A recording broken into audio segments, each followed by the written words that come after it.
ఓదార్చే దేవునికి మహిమ కలుగునుగాక. ప్రియ స్నేహితులందరికీ దివ్య వాక్యోదయం. ఈనాటి పాఠ్యభాగము యెషయా 51:12. నేనే మిమ్మును ఓదార్చువాడను, చనిపోవు నరునికి, తృణమాత్రుడగు నరునికి ఎందుకు భయపడదువు? ఈ న్యూస్ ఛానల్స్లో వార్తలకు కొన్నిసార్లు మనం ఎంతో కృంగిపోతాం. ఏ వార్త కూడా క్రైస్తవులను ఏలకూడదు. మనం ప్రార్థనలో తగ్గినప్పుడు, విశ్వాసంలో తగ్గినప్పుడే దాని ప్రభావము మనపై హెచ్చుగా ఉంటుంది. దేవుని వాక్యమే మనకు నిజమైనటువంటి వార్తాపత్రిక.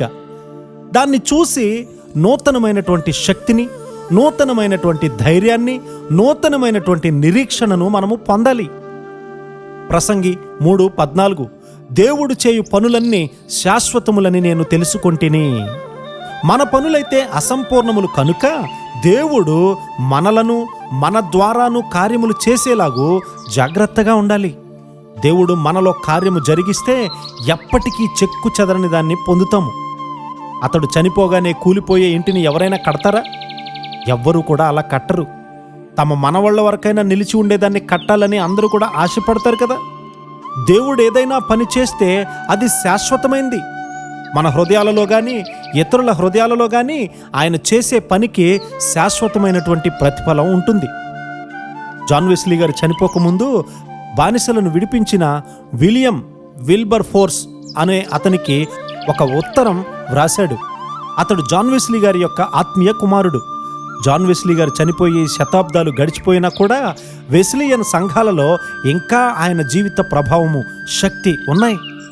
200 సంవత్సరాల తరువాత కూడా అతని సాక్ష్యము, ఆయన రచనలు, అతని మాదిరి ఫలవంతంగా కనబడుతూ ఉన్నాయి. నీ విషయం కూడా ఎలా ఉందా? దేవుడు నీలో క్రియ జరిగిస్తే అనేక తరాలకు దీవెనల వారసత్వాన్ని అందించగలుగుతావు. భయాన్ని కలిగించే మన లోటుపాట్లను సరిచేసుకొని భయాన్ని లేకుండా ఉందాం. కొన్ని దినాల్లోనే పదవీ విరమణ చేయబోయే ఒకరు ఎంతో భయంతో ఉన్నట్లు విన్నాను. ఆ భయంతోనే ఆరోగ్యం చెడిపోయి పదవీ విరమణకు ముందే లోకాన్ని విడిచేశాడు. భయక్రాంతులముగా ఉంటే మన శరీరాలు ఎంతో జబ్బుపడి బాధపడతాయి. మన సమస్త మార్గాలలో ఆయనను ఒప్పుకుందాం. ఆయనే మనకు భయాన్ని తొలగించి నిన్ను ధైర్యముగా నిలబెట్టునుగాక. ఆమేన్.